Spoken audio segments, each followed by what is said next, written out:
하나님 말씀 민수기 23장 27절에서 24장 9절입니다. 오늘 나에게 주신 하나님의 말씀을 함께 고백드리겠습니다. 발락이 발람에게 또 이르되 오라, 내가 너를 다른 곳으로 인도하리니 내가 거기서 나를 위하여 그들을 저주하기를 하나님이 혹시 기뻐하시리라 하고, 발락이 발람을 인도하여 광야가 내려다 보이는 부올산 꼭대기 이르니 발람이 발락에게 이르되 나를 위하여 여기 7 제단을 쌓고 거기 수송아지 7마리와 순양 7마리를 준비하소서. 발락이 발람의 말대로 행하여 각 제단에 수송아지와 순양을 드리니라. 발람이 자기가 이스라엘을 축복하는 것을 여호와께서 선히 여기심을 보고 전과 같이 점수를 쓰지 아니하고 그의 낯을 광야로 향하여 눈을 들어 이스라엘이 그 지파대로 천막 친 것을 보는데, 그때 하나님의 영이 그 위에 임하신지라. 그가 예언을 전하여 말하되 부올의 아들 발람이 말하며 눈을 감았던 자가 말하며 하나님의 말씀을 듣는 자, 전능자의 환상을 보는 자, 엎드려서 눈을 뜬 자가 말하기를 야곱이여 내 장막들이, 이스라엘이여 내 거처들이 어찌 그리 아름다운고, 그 벌어짐이 골짜기 같고 강가의 동산 같으며 여호와께서 심으신 침량목들과 같고 물가의 백향목들 같도다. 그 물통에서는 물이 넘치겠고 그 씨는 많은 물가에 있으리로다. 그의 왕이 아각보다 높으니 그의 나라가 흥왕하리로다.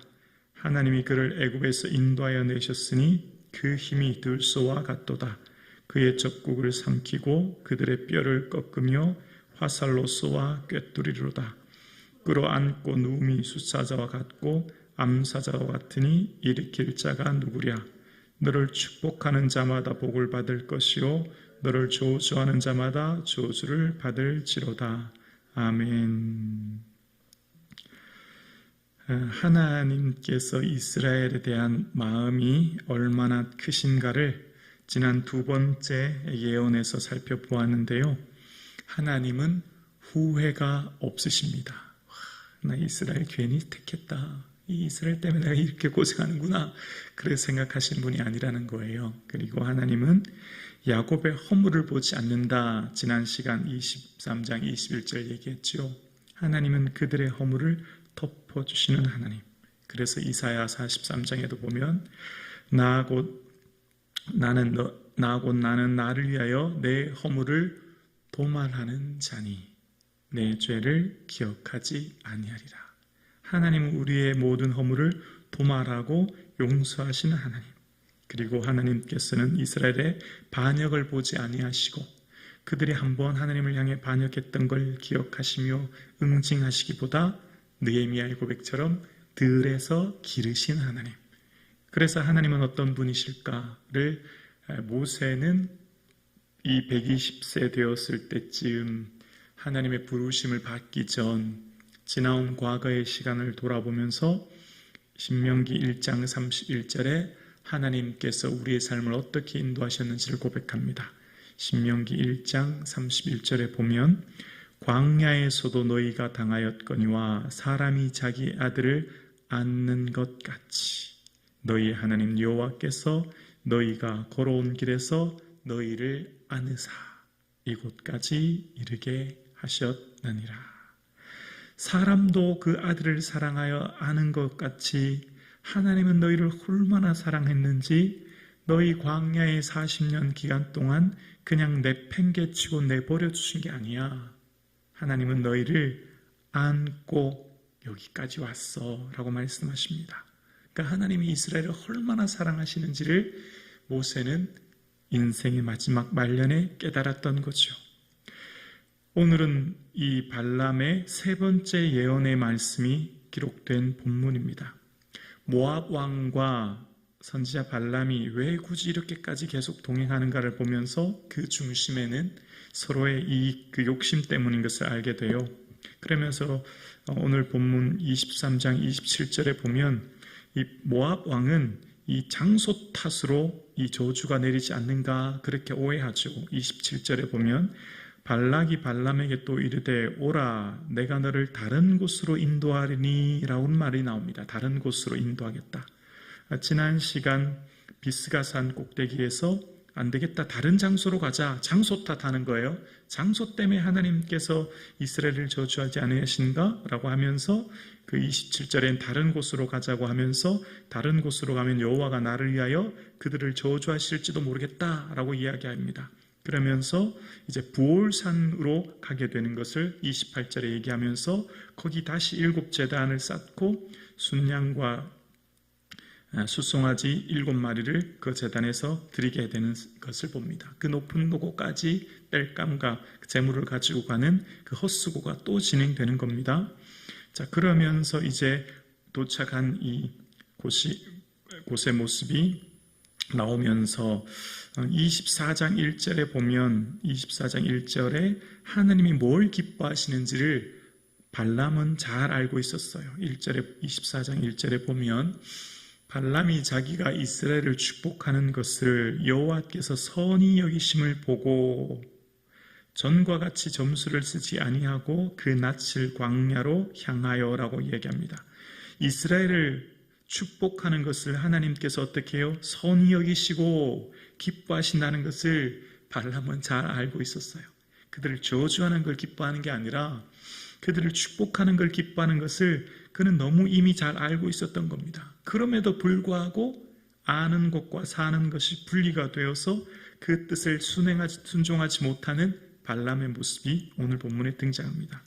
그래서 예수님께서는 바리새인들을 향해서 그들의 행위를 본받지 말라, 그들은 말만 하고 행하지 않는다라고 책망하셨던 것처럼 지금 이 발람의 모습이 그런 모습이죠. 그러면서 또 아이러니한 모습이 등장하게 되는데요. 그럼에도 불구하고 하나님께서는 그에게 성령의 임재와 능력을 부어주시면서 이런 은혜를 주세요. 24장 2절에서 4절 내용입니다. 2절에 보면 눈을 들어 이스라엘이 그 지파대로 천막 친 것을 보는데 그때에 하나님의 영이 그 위에 임하신지라 성령님이 임하셨다라는 거예요.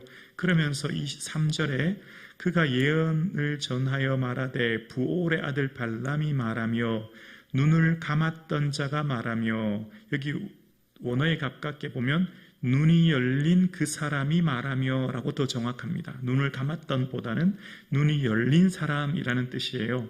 눈이 열린 사람. 그러면서 4절에 보면 하나님의 말씀을 듣는 자, 첫 번째는 말씀을 듣는 자래요. 두 번째 젖는 자의 환상을 보는 자, 두 번째는 그는 환상을 보는 자래요. 세 번째 엎드려 눈을 뜬 자가 말하기를 그는 눈을 뜬 자라는 겁니다. 지금 발람에게 성령님이 임하셔서 말씀을 듣게 되었고 환상을 보게 되었고 눈을 뜨게 되는 이런 은혜를 얻게 되었다라고 하는 것을 이야기합니다.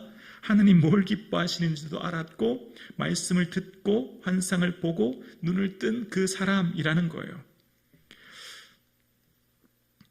우리의 삶에 지금 발람의 모습을 살펴보면서 깨닫는 게 있습니다. 어떤 성령의 능력과 권능을 가졌나보다 더 중요한 것은 하나님의 말씀을 일상의 삶 가운데 살아내는 것. 삶의 작고 사소한 삶에서 그 말씀대로 사는 것이 훨씬 더 중요한 것을 알죠.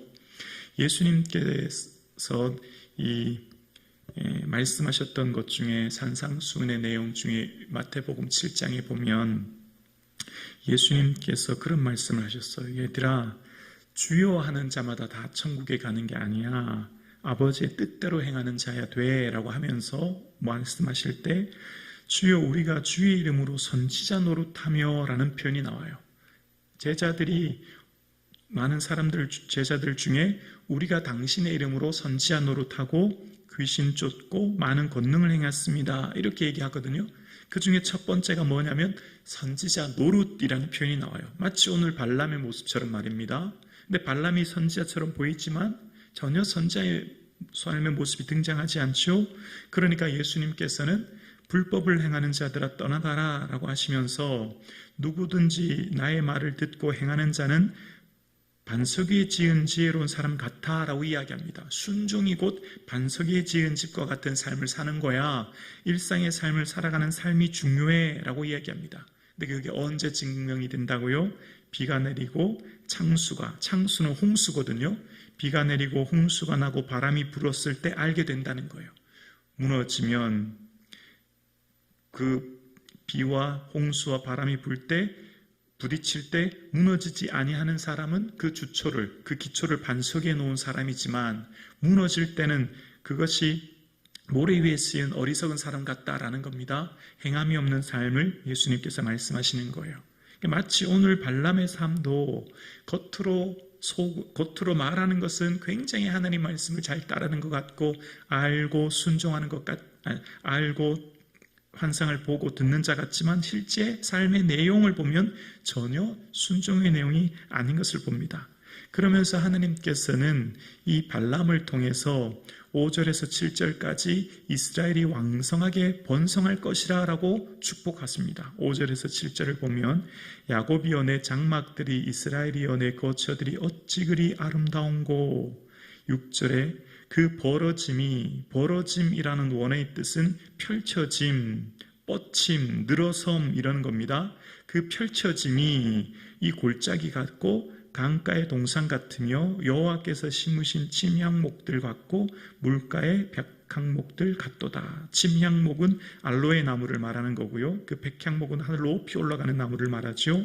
그래서 7절에 그 물통에는 물이 넘치고 겠고 그 씨는 많은 물가에 있으리로다.